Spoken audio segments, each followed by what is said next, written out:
that's ever been done. Let's see this deck list. I have the deck list here. Actually. Sure. Oh, that's cool. You think Steve-O's a Hall of Famer? I've really thought about just doing my East Coast ballot. Just being completely biased. Vote for 5 neutral ground guys? Yeah, just vote for 5 neutral ground guys. I'll just vote for Finkel, Steve-O, Mikey P, Chris Pikula, and David Price. All right. You know, I can make a pretty good case for any of those guys. Mikey P case is a little sketchy. All right, I can make a pretty good case for the other 4 guys. I don't think Price and Pikula are going to get in. I'd like to think they actually represent what I like so much about Magic. I'm very tempted by Pikula in particular. I think Pikula is a better pick than Price, although other people seem to disagree. But I mean, both of them have this. Price is so important in teaching people about PTQs. Sure. Teaching people how to play in the PTQs, how to get on the first one. It's not the PTQ Hall of Fame. Trust me, he would be the unanimous choice for the PTQ Hall of Fame. He was the king of the qualifiers.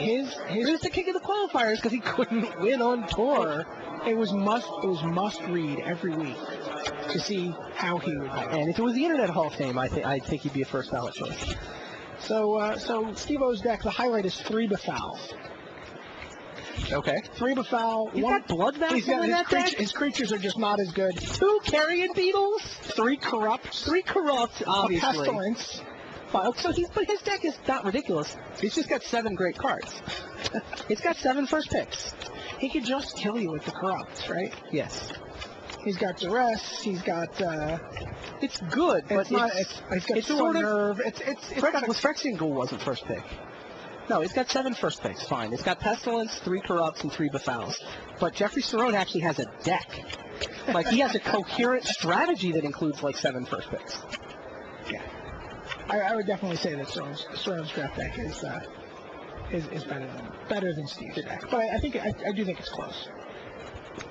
Yeah, Steve's deck just sounds good when you get the highlights, but... Yeah. When you just say creatures... Let's just say he has 3 Befal and 3 Corrupt. And a Pestilence.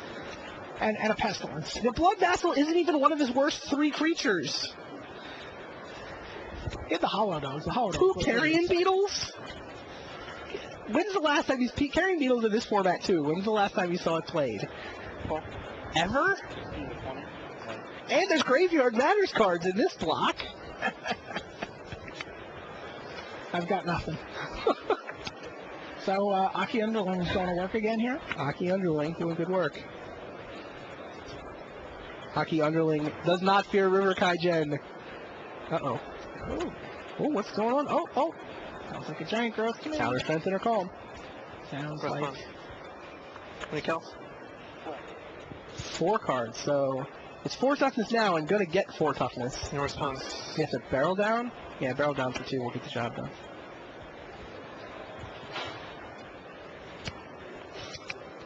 That Underling is not going to lose first strike anymore. No, I think Cerrone has to discard, right? No? Did he just get to 7? Oh, because he played the barrel down, so... Yeah, I guess that works. And Fujita goes turn 5, nothing, again. Unbelievable. I mean, his deck is a little on the slow side, but it's not that slow. It's not turn 5, nothing, right? See, how many creatures is he playing? Main deck, he's got 1, 2, 3, 4, 5, 6, 7, 8, 9, 10, 11. Pissing Needle. Wow. So Oji Vegeta just comes at this game from another angle. He does stuff that other people don't do. I mean, he's probably saving it for Ghostlet Raider, but what are you going to do? You play it.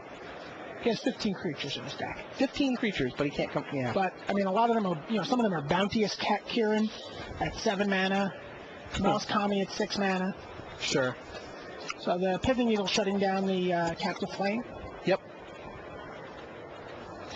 Yep, Captive Flame. He is at 7. Bounteous Kieran is not a problem. That's what's been perplexing about his draws is or disappointing about his draws, he's had the mana. Oh, look at him. He's just like, bounce your Aki Underling for no real purpose other than delay. Now, 4 points is, it's a big chunk each time.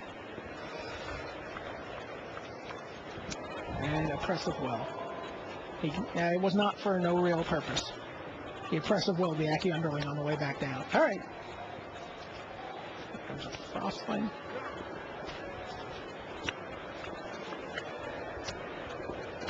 And there's the Bounteous Kieran. That card could actually be tremendous in this matchup, literally and metaphorically. How big is it? Well, it's a 4/4 flyer, but now every time he plays a Spirit for Arcane Spell, he gains that much life, equal to its Yeah, but it's counterpart. only 4/4, right?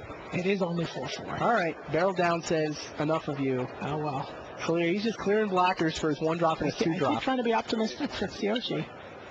This game has been a little ugly to this point. He can, if he gets the promised Kanishi, he can get the Bounty Kieran back, but... Wow. Hey, misplay, right? Game over.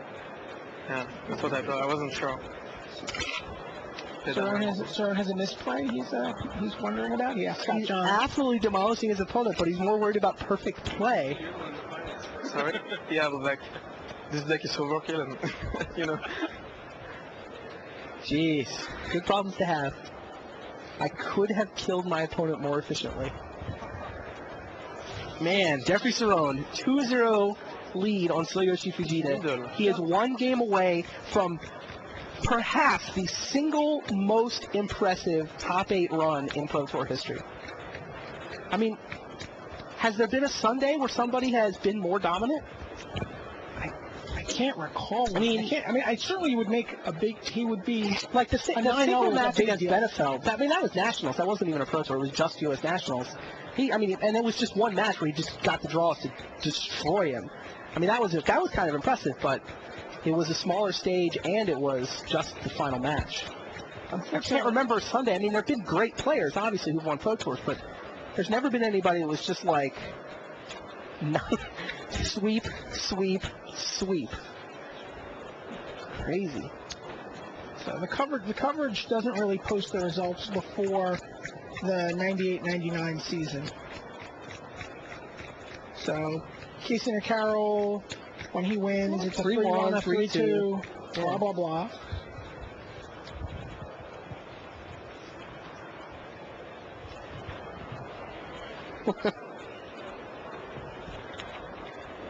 Bob Marr in Chicago, obviously he hasn't. He lost all 5 games in the finals. He won the finals 0-5. That was really the last event when the Bob Marr video was being played in Philadelphia. It was really interesting to watch players' reaction to that. They just players were stunned by how Bob won any game.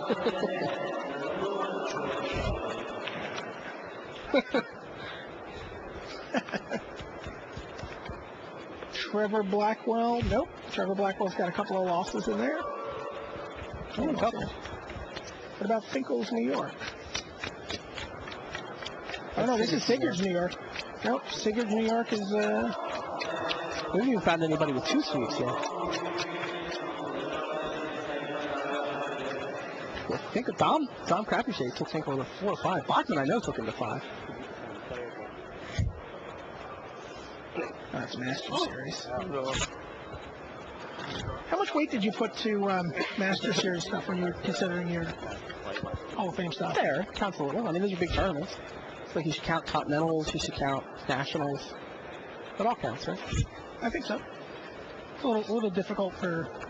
The stats are harder, I guess. Yeah, a little difficult to put, you kind of almost have a sense of how someone did in that. Yeah, that's fair. Specifically, this is teams. Teams is... Well, they're off for game 3. Jeffrey Cerrone may win the Pro Tour before you manage to click on all those links. Start play, right? Yeah. Okay. Oh, Fujita chose draw. He chose to draw. That Aki Underling has been handing him